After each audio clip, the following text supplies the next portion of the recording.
Hi. Yeah, a couple minutes early here. Would have been even earlier, but I had to install some software updates on my laptop. But we're up and rolling now. Now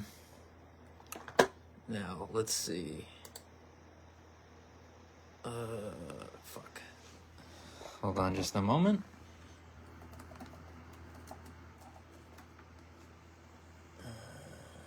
Fuck you. You're kidding, right? Fucking A. This is annoying. Holy shit.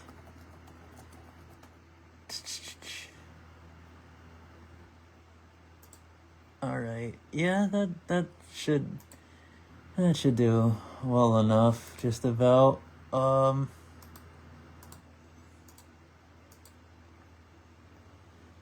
no, just one more thing. Hold on. This was not supposed to have happened, but should be able to fix this just fine.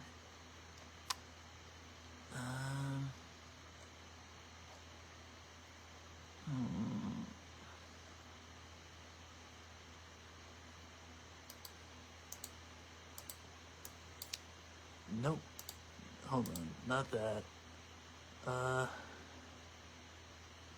my god, get out of here.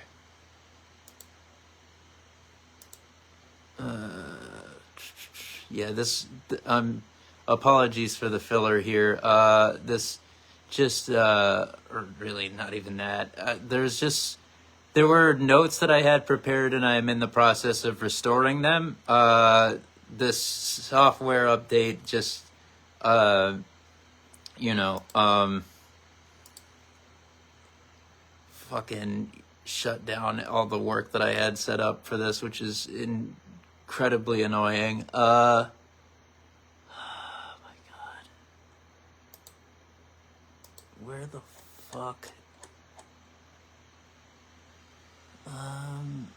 Hold on. It's an archived article, isn't it? Yeah, there it is.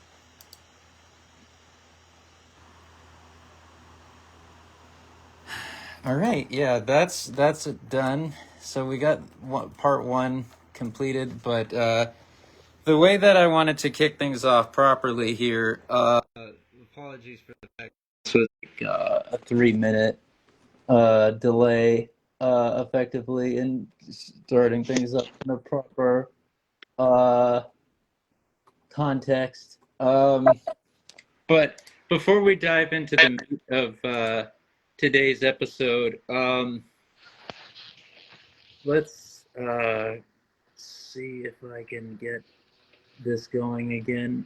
Uh, yeah, I just need that headline. That's all I need, and it should be all right. That is odd that it is not. Okay, hold on. I think I know. Yes. Not too far into the archives, as one would anticipate, but little digging was required for this. But this is, we start things off on a bit of a somber note, to say the least, today, especially as a brand that has been so entrenched in D3 hockey and mascot coverage over the past couple of years. Um, it's actually a bit of a two-pronged thing. I will first start off with reading a press release by the Worcester State Athletics Department, as they wrote on August 27th. Uh, it is with profound sadness that the Worcester State Athletic Department announces the passing of men's ice hockey student athlete Evan Armit. Evan, a beloved son, brother, teammate, and friend, passed away on August 24th, 2025. Let's see. Following a courageous battle with metastatic melanoma, uh, Evan was an incredible student athlete and beloved teammate. He will be greatly missed by our entire campus community, said athletic director Michael Mudd. Our thoughts are with the Armit family at this difficult time. Evan was a 2-year member of the Lancers men's ice hockey team, pursuing a degree in business administration, and his passion for the sport carried him through a remarkable playing career, including time with the Winnipeg Freeze of the MJHL and the Islanders Hockey Club of the USPHL. Beyond the rink, Evan was known for his strong work ethic, generosity, and character. Friends, teammates, and coaches remember him as a leader both on and off the ice, someone who always put others before himself. Evan embodied the very best qualities of a teammate and a friend. Hardworking, humble, and selfless, said Worcester State head coach Jay Plinsky. He carried himself with quiet strength and treated everyone with kindness, never losing sight of the importance of family and friendship. His joy was infectious, and his spirit left a lasting impression on all who knew him. Though his time with us was far too brief, Evan leaves behind a legacy of heart, humility, and purpose. Evan faced his recent battle with cancer with incredible strength, courage, and grace, inspiring countless people through his perseverance and his willingness to raise awareness and support for others. A celebration of life for Evan will be held on Wednesday, September 3rd at 11 a.m. in Dryden, Ontario. A private interment of ashes will take place at a later date. In lieu of flowers, donations can be made to the Dryden Regional Health Center at drhc.on.ca/donate. I will be dropping that link on our socials later on, as has become custom.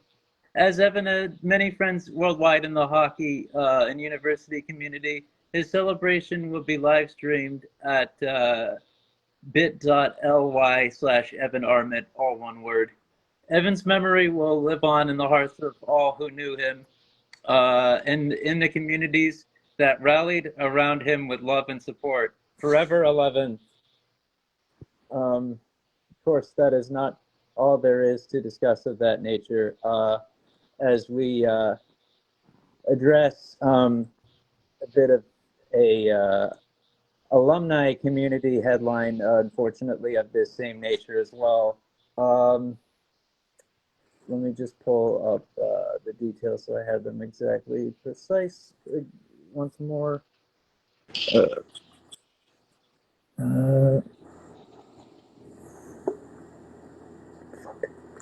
Let's see.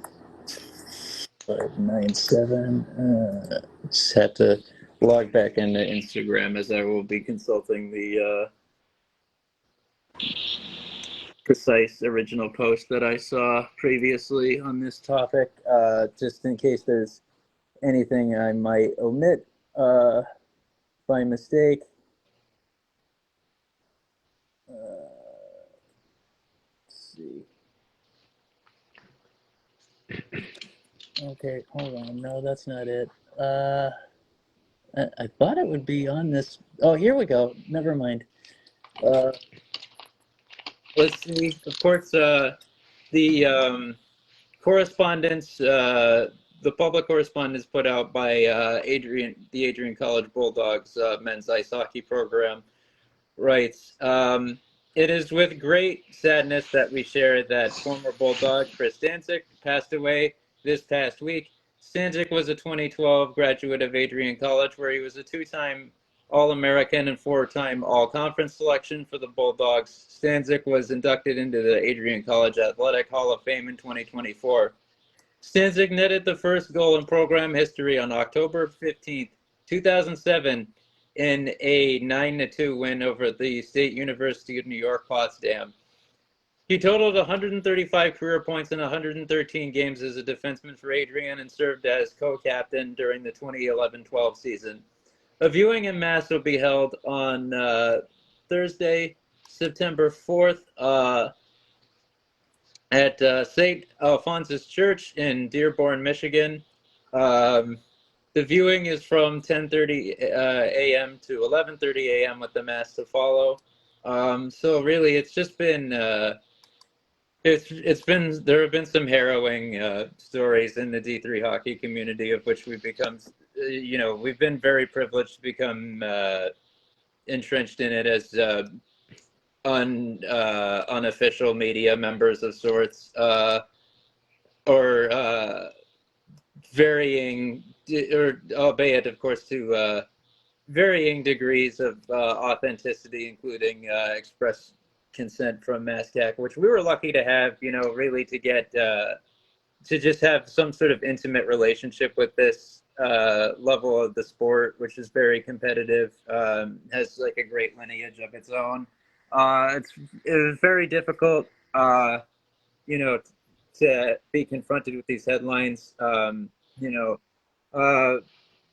the Armit story, of course, we were very privileged, of course, you know, to have encountered some individuals who had, you know, played with him at previous stops in his dev career. And, you know, also to be witnesses to milestones in his collegiate career as well.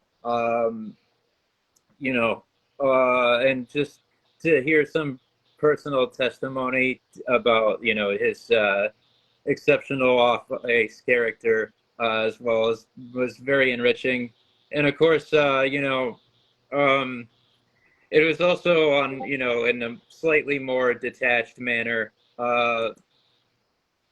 like, you know, we have had a lot of, you know, it's been very enriching, I guess you could say, the last couple of years, you know, to cover the D3 national tournament and see just these phenomenal programs, you know, that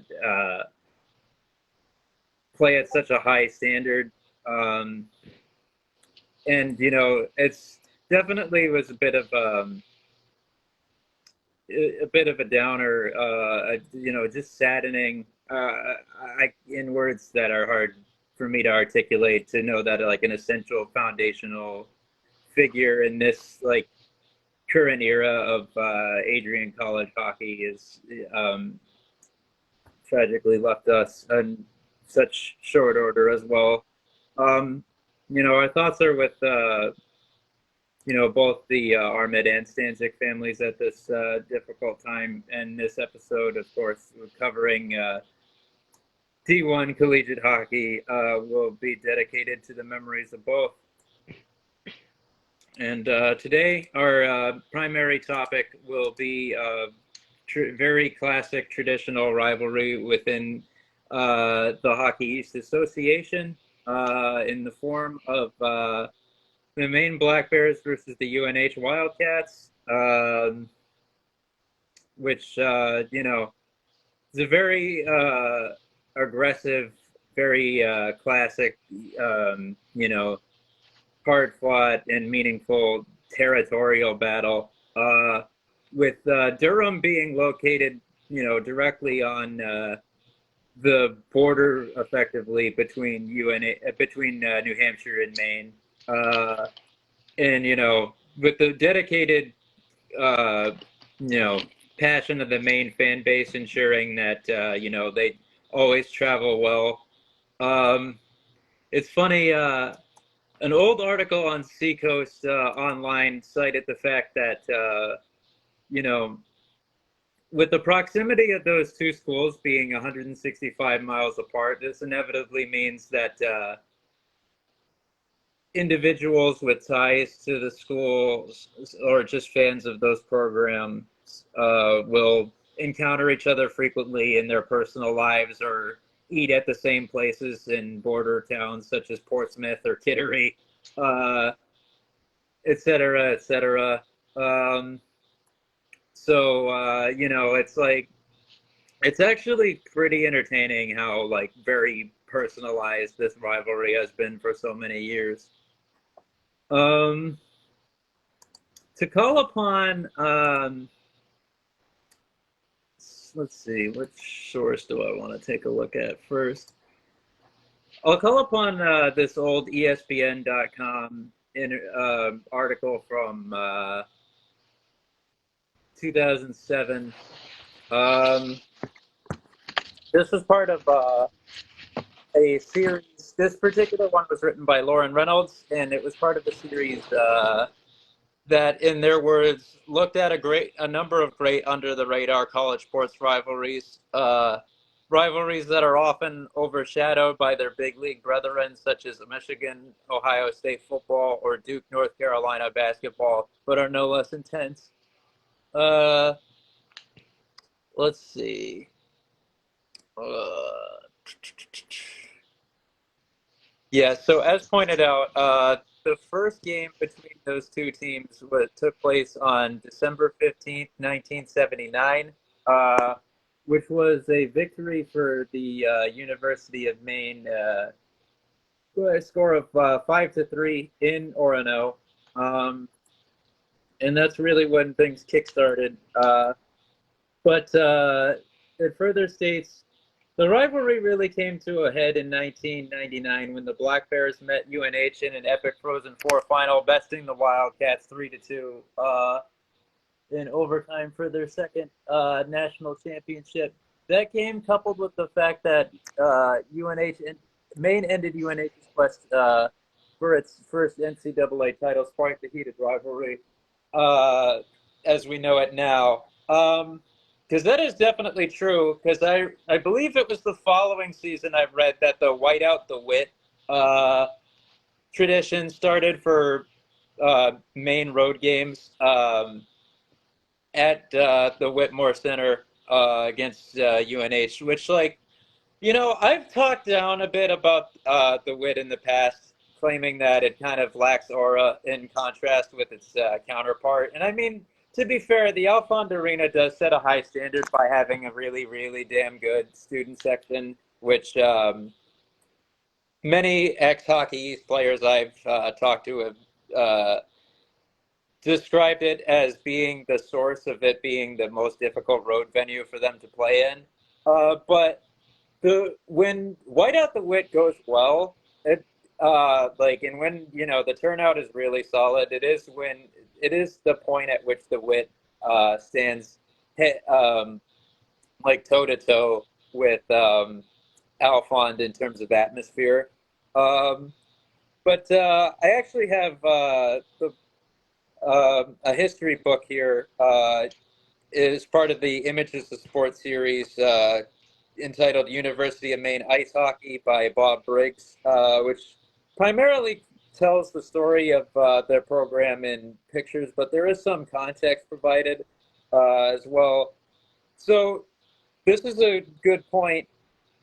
The 1998-99 team, by some accounts, was Coach Sean Walsh's greatest achievement as Black Bears head coach. Unlike the 1993 champions that were laden with talent, including but not limited to the likes of Paul Correa and Jim Montgomery, there were no superstars, although Steve Correa and David Cullen were named All-Americans. The previous year, the team had floundered with a 17-15-4 record, which, of course, is dismal by UMaine standards. Although Walsh would lead the team to a 1998-99 would lead the 98-99 team to a 31-6-4 record, it was not good enough to win Hockey East. The team would have to scratch and claw its way to another Frozen Four appearance, beginning with two big victories against UMass Amherst at Alfond Arena. The team would exact revenge over Hockey East champs UNH in a thriller for the national championship, which of course entails that there was just that drive that came from that disappointing result, and plus there was a bit of a shadow hanging over their heads in that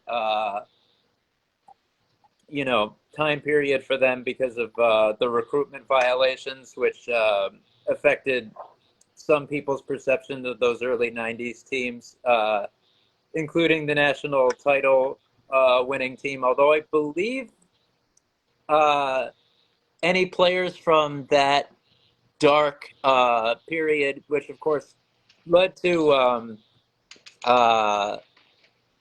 Walsh's temporary dismissal and suspension in which he was filled in for by Greg Cronin, as was discussed in very early on in this brand's history. I believe they were all gone, although I need to double check on that. By the time the 93 team did its work, in any event, I mean, they didn't have their title rescinded, so it's interesting to note that that 92-93 team, if I'm not mistaken, I believe they defeated UNH in that Hockey East final. I need to double check on that as well. But they went 42 1-2 that year with Boston University handing them their only defeat, which like really just an impressive output from that group, which of course included Paul Correa's 100-point freshman season, a mark that I'm sure is never going to be touched, no matter what standard that you had put out there. Because I mean, we've had like the likes of Jack Eichel and Macklin Celebrini come through and not be able to do it. McKenna is going to put up phenomenal stats for Penn State this coming year, but nobody's going to be touching that. It's just that golden standard for rookie collegiate seasons that is just like, and you know, very arguably the greatest individual collegiate season of all time. That it just doesn't. It's like one of those like I don't know, like Joe DiMaggio 56-game hit streak type situations where, you know, it's just, unfortunately, it's you know, gonna be something that stands the test of time. Where was I? Oh, okay, yeah. Now I remember what I was gonna do. Juggling a few different things here to keep this optimal. Okay.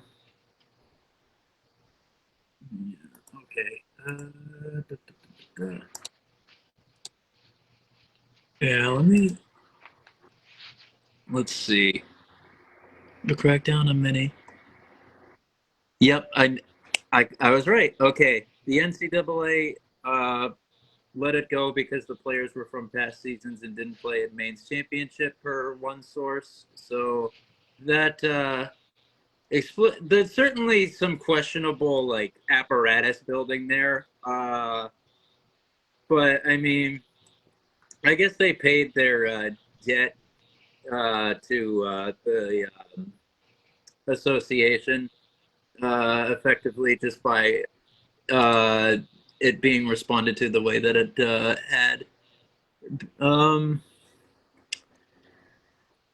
Let's see. Yeah, there was no shortage of drama. It's actually pretty impressive how, looking back on both of Maine's title wins, like I had the box score here from the 93 final. So Maine scored twice in the first period with LSU. That is, of course, Lake Superior State University. Pretty solid, you know, program in its own right. Responding only once within that opening frame, but then scored the next 3 goals of the game as well, accounting for all the scoring that occurred in the second period. But of course, Jim Montgomery, with Paul Correa having the primary assist on each goal, would have a natural hat trick in the third period to take that, you know, take the hardware back to Orono from Milwaukee, Wisconsin. So there was no shortage of tension in that game. Then, after having defeated Boston College, yeah, let's see. It's actually pretty remarkable how history repeats itself. But in any event, let's see. Yeah, so in 99, they defeated Boston College 2-1 in the semifinal. In a game that went to overtime, they had to force it as they surrendered a goal to Marty Hughes on the power play in the second period of that game. Then in the third period, Nico Dimitrakos had the game-tying goal, 2:34 into the final stanza. Then Bobby Stewart scored the game winner, 5:16 into the first OT. Really good goaltending performances by both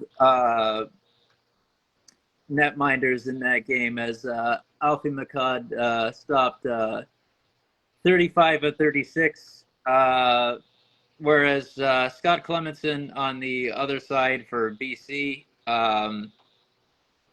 stopped 35 of 37, with that one extra SOG apparently making all the difference in that stop of the memorable Frozen Four at Arrowhead Pond that year. But of course, they took a 2-0 lead in over the course of the first 33 minutes and 47 seconds of action, with Ben Guite and Dimitrakos both scoring. But Darren Haydar, and who with a shorthanded goal, which Ty Conklin actually impressively had a secondary assist on, cut the lead to 2-1. That was Haydar's 34th goal of the season, which really puts into perspective how UNH had the superior firepower that year. They had guys with some pretty impressive offensive stats on the whole. In fact, these teams were equally represented in the all-tournament team when putting it in a playoff performance context. 3 players each. But Michael Souza tied it up a few minutes into the third, but of course Marcus Gustafson scored the game winner 10 minutes and 50 seconds into the extra frame to hand UMaine their second national title.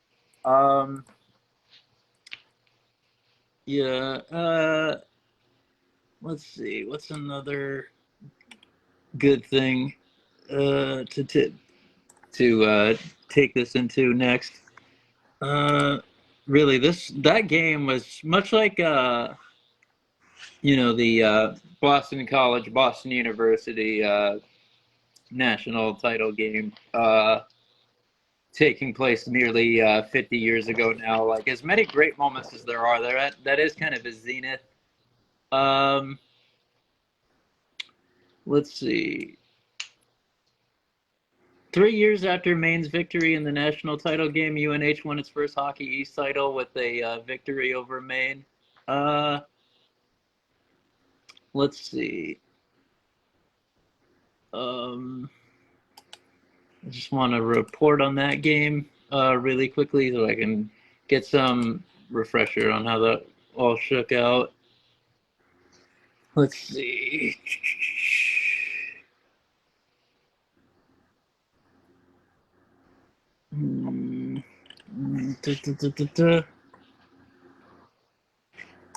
Yeah, hold on. Yeah, in any event, that was another instance in which the results were reversed in on the national stage. Oh, yeah, hold on. Here we go. Yeah, Maine won that one by a score of 3-1, but in response, a few weeks later, at the Nationals in St. Paul, yes. Let me just make sure I got this down. Yes, in the semifinals, Maine emerged forward 7-2 victors at the XL Energy Center. to book another appearance in the national title game as these teams, dance with one another in the Frozen Four yet again. A little bit less drama this time. But of course, subsequently, Maine would go on to face the University of Minnesota uh, and were able to carry a 3-2 lead towards the ending stages of the third period in that game. But unfortunately, there was you know, um, landing of the chips in an unfavorable spot this time around as Matt Kolska tied the game at 3-3 with just 53 seconds remaining in regulation. And of course, Grant Potolny would score the game-winning goal 16 minutes and 58 seconds into overtime. As a third national title evaded Maine that time around. Yeah, let me do something here.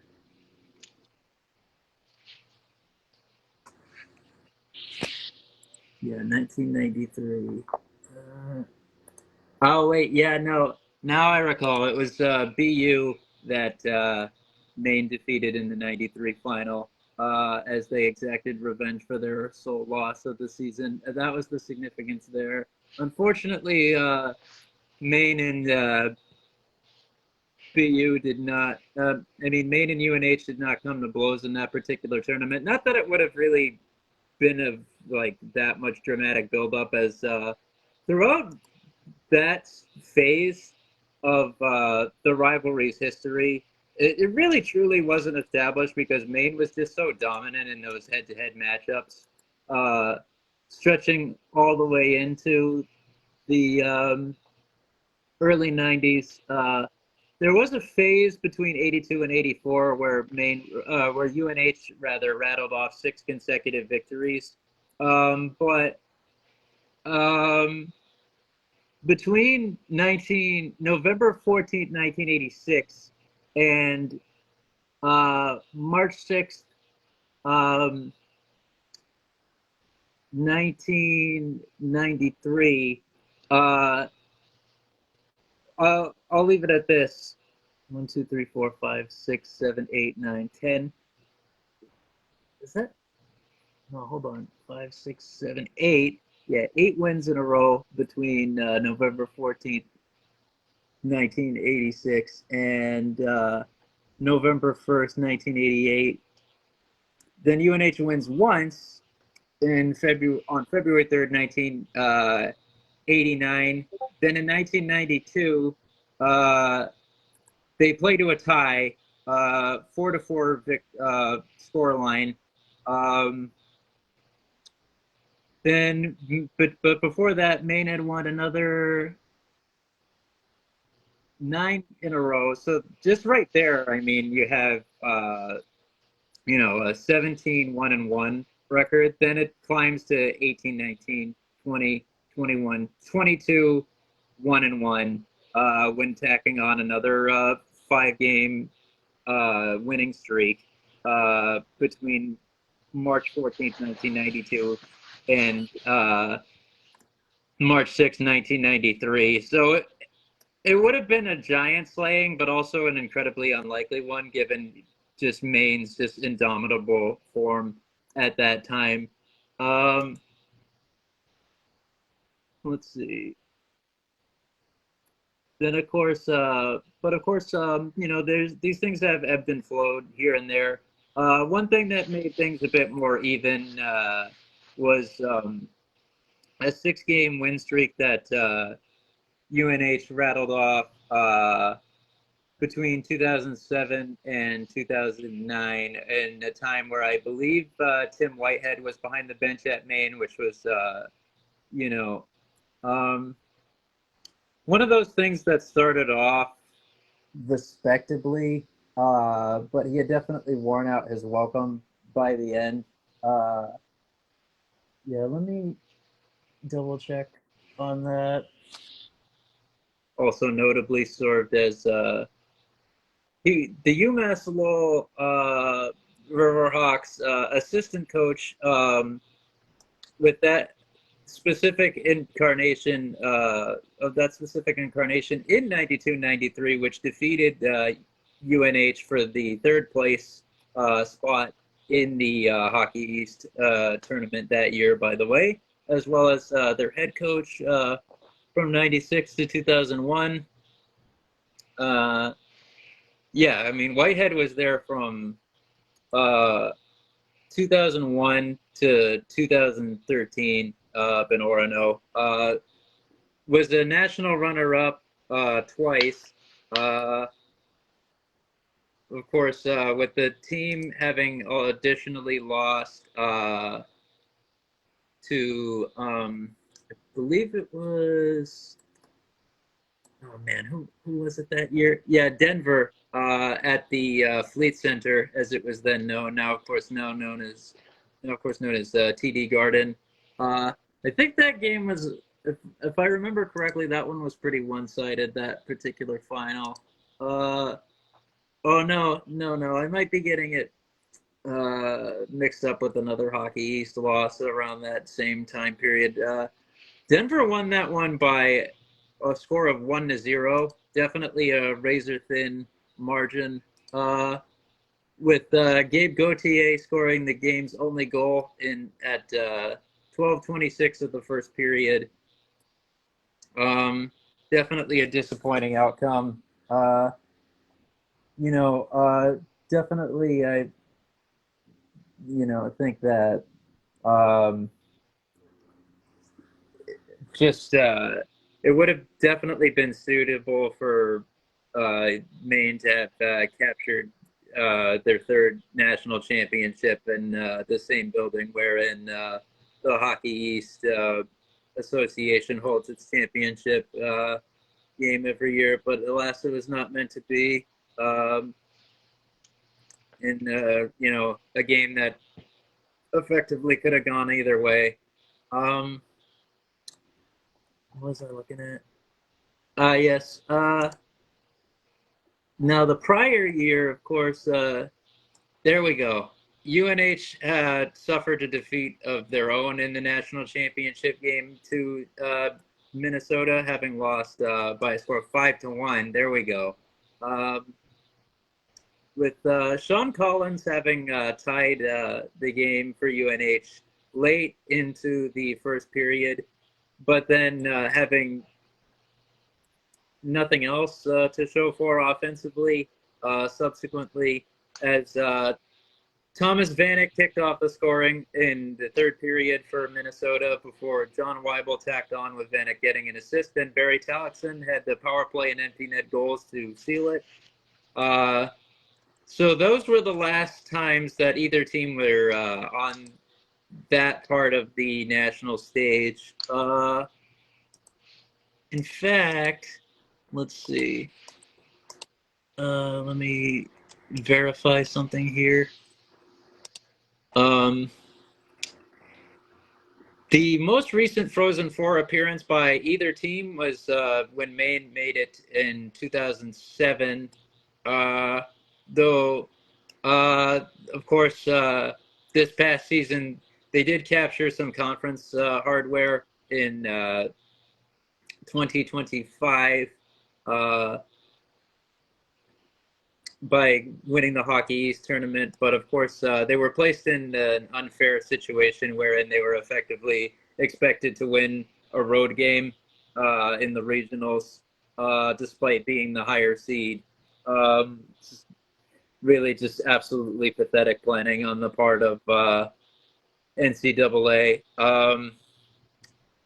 But them's the breaks. It has been good, seeing them reassert their relevance. Of course, really rising from the ashes of tragedy as Red Gendron passed away unexpectedly in 2021 and then was replaced by Ben Barr, who has really reasserted them as a competitive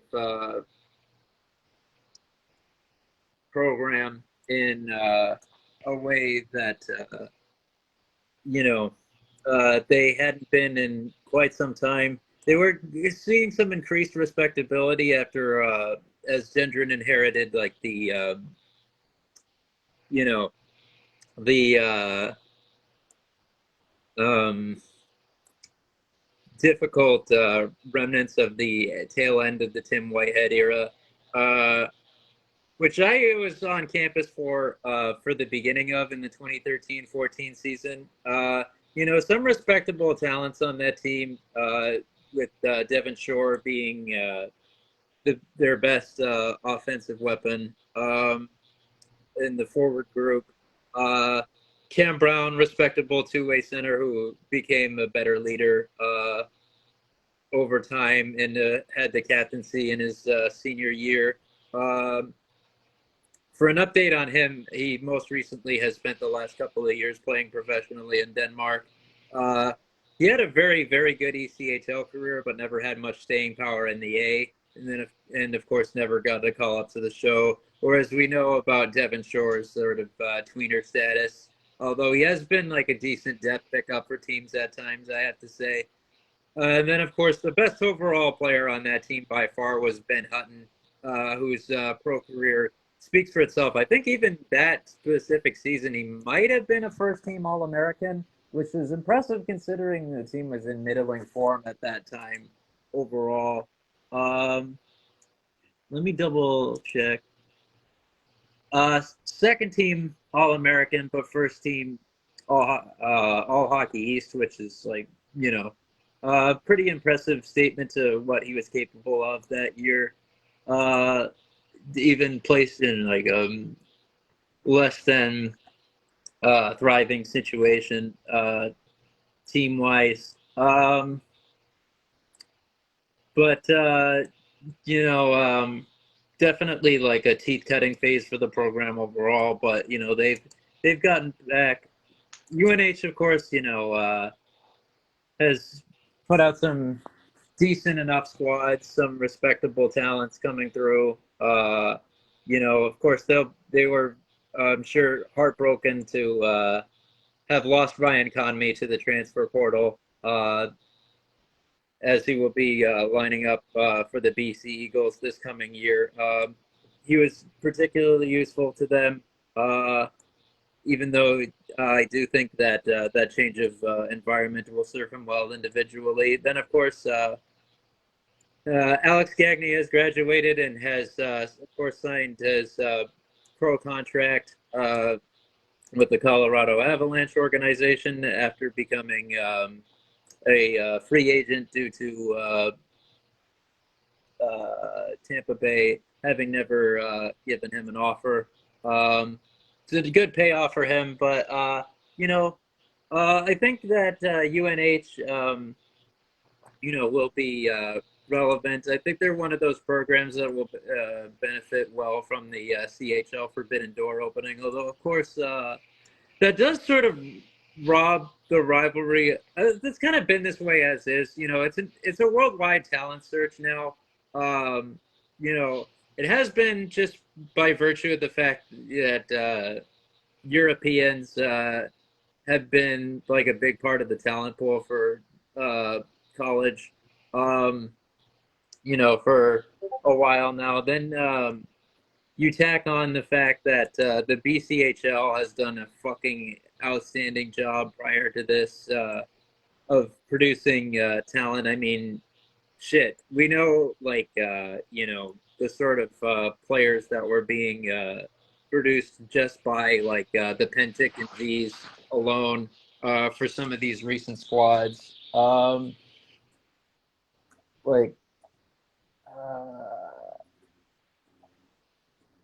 Just like Bradley Nadeau serving as just one example in recent memory in that rivalry. That's one that springs to mind right away, just for one manifestation of that. But now, like, the collegiate landscape welcoming in CHL on the D1 level also entails like fewer and fewer opportunities, for that really like grassroots element that this rivalry was frequently defined by when local talents really dominated it. Uh, as observers have pointed out that a lot of players have played with or against one another in leagues when they were recruited primarily from the New England region, especially when like tapping into like the you know dev leagues in that immediate area, um, or at minimum, kids who might have played there, you know, early on in like their minor hockey careers up through like maybe like Bantams or just prior. But it's a changing landscape. It's just it happens, and the overall quality of play between these two teams would be very, very good in the coming times. And I think that is really like something that's of a lot of consequence, and that people will be happy with in its own way. Um, Maybe now we'll get to the point where like you see scenes that have been described in some of these sources, like fans throwing snowballs at one another, or cars literally bursting into flames. You gotta love these idiosyncratic classic hockey stories. Like there, unfortunately, is not a colorful character that defines this, i.e., Bill Riley Jr. In that UMass Lowell versus Merrimack episode from a few weeks ago. But definitely no shortage of entertainment produced by the northern New England faithful.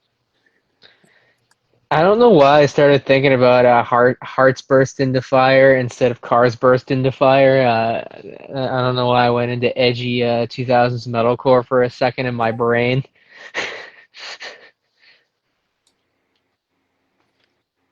It is kind of fun though to think that, I think this year, knowing their ages, speaking to the grassroots element of the rivalry of like knowing, and I'll probably not keep tabs on this going forward, but it's really cool to know that like as the forbidden door opens, how like a great example of two guys who were teammates in their junior careers and their prep careers before the collegiate route is really seeing guys like Morgan Winters and Owen Fowler playing against each other after playing together, ironically with Gover a number of years ago. Yeah. So really cool to see, those guys who used to penalty kill together on the North Shore, being parts of this rivalry, having, pretty substantial moments in the last couple of years in Hockey East tournament games. I know Winters had some impressive outings for UNH when they needed him most, and obviously Fowler was probably played the best game of his life in, Hockey East championship game last year. So really great to see, really appreciate the grassroots elements, even if, they're not quite contending for national championships like they were 25 years ago.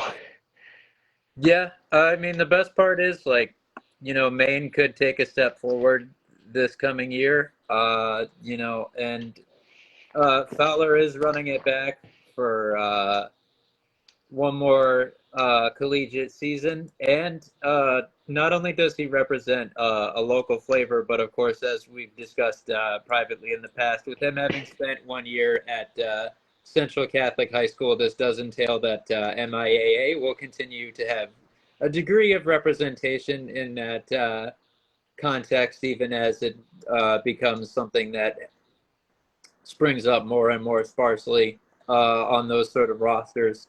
Like it was definitely something that I felt like a bit of a warm glow in my heart. Seeing that uh, um, on that stage, like it's definitely something that's declining in you know prevalence as the time goes on. So just any shred of that at the collegiate and pro levels is good to see. Oh yeah, you'll love to see it. Yeah. Hmm. Let me take a look at the way they're roster looks on EP right now. Yeah, Josh Nato still going strong. Justin Poirier, of course, a guy from the QMJHL I know very well as far as his game goes. Like, yeah. Speaking of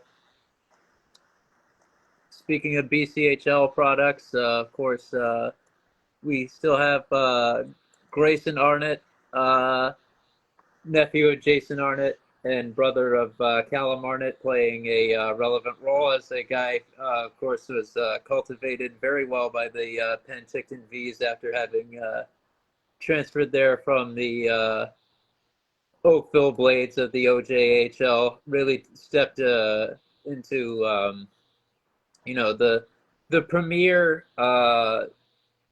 tier 2 junior Canadian league for NCAA development, and has stayed in the mix at the University of Maine.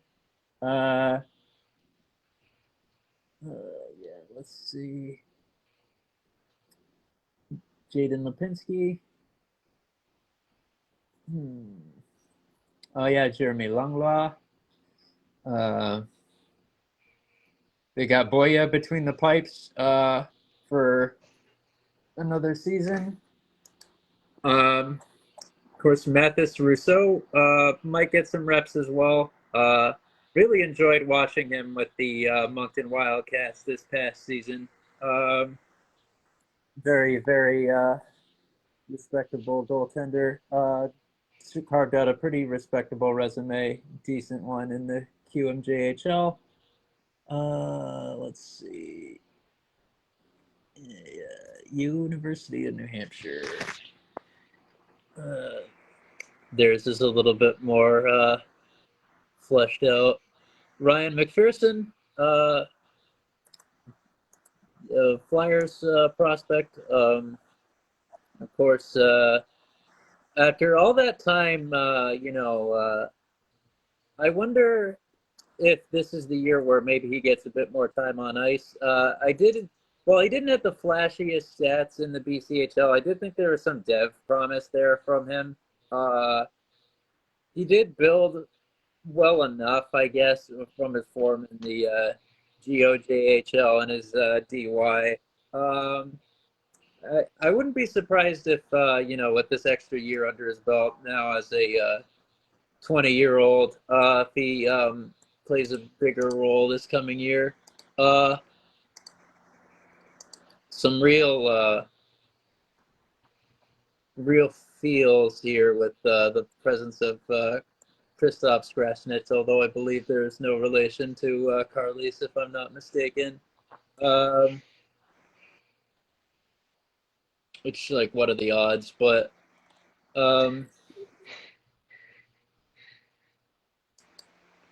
let's see.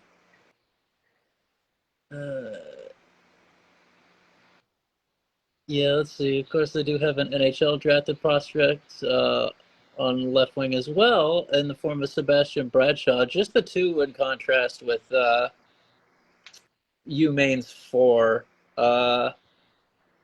So a little bit less top end depth, but there are some guys on here that I think can be like breakout candidates possibly. They definitely felt like seem to be feeling like the effects of some of those outgoing names, like especially like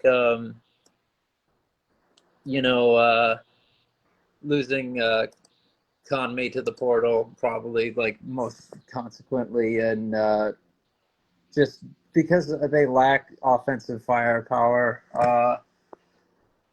But of course, we do have a local name in the form of Ronan Walsh from Andover, New Hampshire.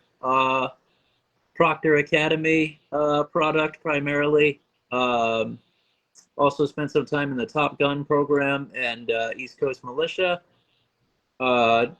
New Hampshire Junior Monarchs of the NCDC was a stop along the way for him before pivoting to the BCHL for a very brief period of time before going to the NAL. Then, of course, he's been on the UNH roster for a few years now. He played for both the Aberdeen Wings and the Amarillo Wranglers, interestingly enough. Um, I wonder, yeah, let's see. Jack Sadowski, Arlington, Mass. J.P. Turner, East Falmouth. Uh, yeah, that's really it in terms of like New Englanders, other than Kyle Shovett from Goffstown between the pipes. Uh, Guy Leclerc still playing with them? nah, Damn. I did a terrible job keeping up with him this off season. it happens. Um, yeah, let me take one look at Maine's. Pluck out some locales here. There's certainly no shortage of representation for nearby Quebec and Atlantic Canada, anyway. Uh, and let's see, Brock James, of course, right wing from Falmouth. Uh, that is Falmouth, Maine, not to be confused with Falmouth, Massachusetts. He spent this past season as the captain of the Sioux Falls Stampede. Um, let's see, has spent some time with the Maine Moose, Middlesex Islanders, Berwick Academy, where good prep environment to be developed in for sure. The River Rats, uh, Northfield Mount Herman School for I guess a prep year. Um,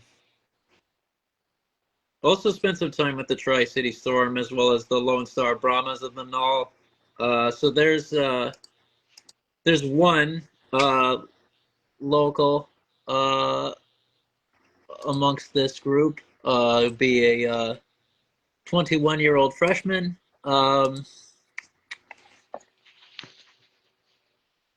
Then of course we got Fowler coming back as noted previously. Yeah, not a lot really. I will say I do respect that, we have a fair number of guys from places like New Brunswick, Nova Scotia, QC as mentioned. Oh yeah, I mean you got a kid from Charlottetown, Prince Edward Island in the form of Luke Coughlin as well. On defense, it's a Panthers prospect drafted in the sixth round in 2023. Spent his QMJHL career with Rimouski Oceanic. So, and there's been like a pretty decent, you know, uh, just like lineage of Canadians playing for that franchise. A number from Western Canada, including their greatest ever player, whose exploits have been described pretty damn well as is. But of course, a lot in more local provinces in Eastern Canada as well. Yeah, let me run it back to that 2013-14 team, who are probably getting more appreciation in this episode than they have at any point in the past 11 years, most likely. Um, Man, I don't care about the stats. Uh, yeah, I mean, Martin Ouellette was the starting goaltender that year. Obviously, Quebec native. Remember him very well. Yeah, man, there are definitely more locals then, though. I mean, yeah, I'm seeing some of these towns like Wyndham, uh, New Hampshire, Pelham, New Hampshire, Natick, Mass, Lewiston, Maine, um, Bodenham, Maine. Like, geez, what a difference! Like, even just a handful of years makes. Never mind the intervening decade and the changes in policy that have occurred. Londonderry, New Hampshire, which of course Bryce O'Connor, captain of that team. Uh, I think that was the year he finally started to get his penalty minutes down. So that was a nice little development there. Uh, yeah, I mean, he had a drop off from 59 the previous season to just 30 that year. So that was good, I guess. Am I forgetting anything? Yeah, Matthew Strickort, Guilford, New Hampshire. That's another local name on there. It definitely, like, even looking back at a time when the talent searches were greater, there was still a considerably higher number of local talents on rosters such as that. It certainly provides some juxtaposition. I might as well look at UNH's roster from that year as well. Um, let's see. You fucking. Okay, there we go.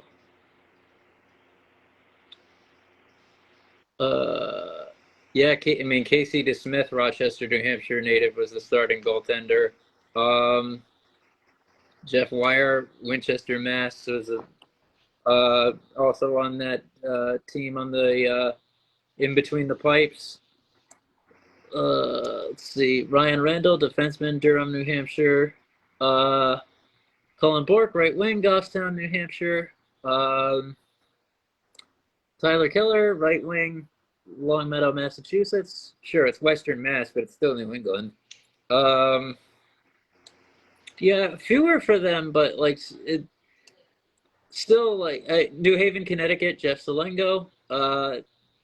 Still a lot from the like northeastern United States generally. A lot of New Jersey, New York, Pennsylvania. A fringe case in Maryland, which I know is really mid-Atlantic properly, but we'll count it tenuously. Like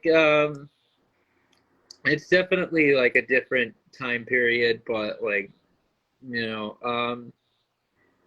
I hope that we can like look at forward to this part of the history of that rivalry and see some things to get excited about from its own angle with this high quality of play that's coming through, which might stimulate some excitement in different programs that might have dwindled a bit over time. Also, of course, obligatory RIP to Sean Walsh, as that was like, the first tragedy of that nature. It is really interesting how that program had incumbent coaches pass away twice over the course of under 20 years. Definitely some bizarre synchronistic tragedy there. But yeah, that about covers all the main body stuff for this week. I'll let Christian go first for his big finish. Yep, real quick this week, wanted to acknowledge the U.S. women's sled hockey team for bringing home another gold for the U.S. today. Really, the year of Gaudreau has been fucking sensational for USA Hockey, where they have effectively scaled the summit and scaled the mountain in every apparatus of international play that is sanctioned by the IIHF. Just ultimately, it's just a fucking phenomenal year that they've put together. Definitely the most dominant performance against the Canadian team this year, right there. Just really love to see it. 2025 is probably going to be remembered realistically as one of the, if not the best years that the program has had at the international state across every level of competition. You just, really love to see the program just do what it's done this year in the light of really what, the turning point in USA Hockey last August. Hmm. So I guess keeping it focused on this conference for this week, I really expect, with some of like the some of the returnees and some of like the development that's occurring amongst essential roster players, that I think UConn might be a bit of a dark horse in the Hockey East this coming year. I mean, with all due respect to some of the underclassmen like I definitely agree with Inside Hockey East take that he might be the left wing to be most afraid of this year. As the guy with like the most experience who showed a really complete game and really strong offensive prowess this coming year. You know, as good as like someone as like the likes of Cole Eiserman and Teddy Stiga are, and as much as it is worth pointing out, that the Owen McLaughlin transfer uh, is like very consequential for BU. Like I I really think that these guys that these guys as good as they are, like you just can't beat experience. So at that stage, unless of course you're just like an absolute prodigy, um so I think that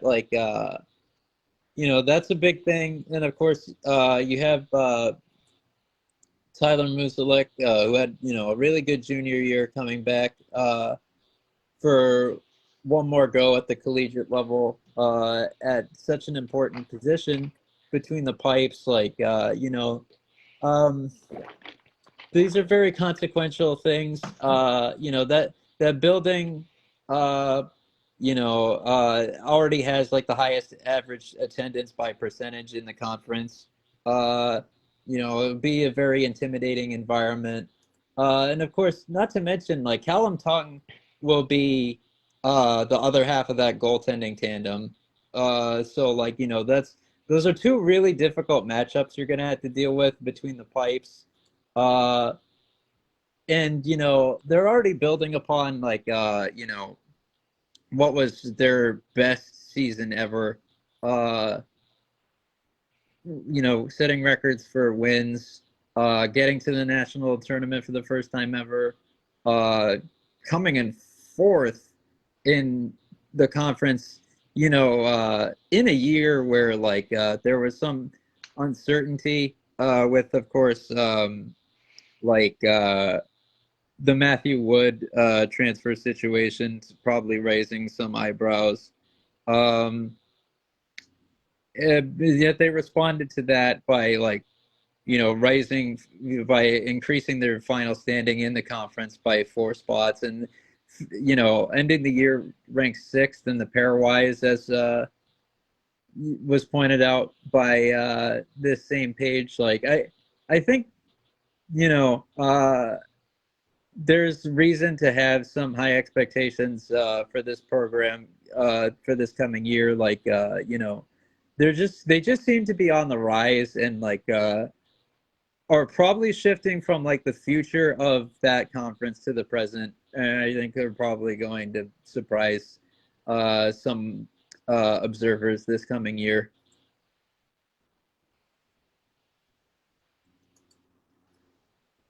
So yeah, we inch closer and closer to things of consequence happening in the hockey world. We are 18 days away from the beginning of the Canadian Hockey League season. So we might actually have some competitive hockey to talk about on a more consistent basis going forward. So that might stimulate some activity from us beyond what's more coming up in the immediate, as the return of PWHL written content is right around the corner, with Christian having some things prepared for us already. Um, but of course, next week we'll be taking the night off as we have as Christian has a prior engagement, which works out well for me because it means I can sleep well before I probably die in the 10-yard fight pit at the Beverly hardcore mecca in the form of the Bridge 9 Records warehouse. Um, but if I come out unscathed the other end, we should be able to return just fine on Sunday the 14th. And even if I do suffer a serious injury, as long as it doesn't prevent me from speaking, I'll be here. But yeah, we will have more content out in the near future. And we appreciate the support for what's happened and what we put out as of late. So thank you, of course, to everyone who tuned in tonight.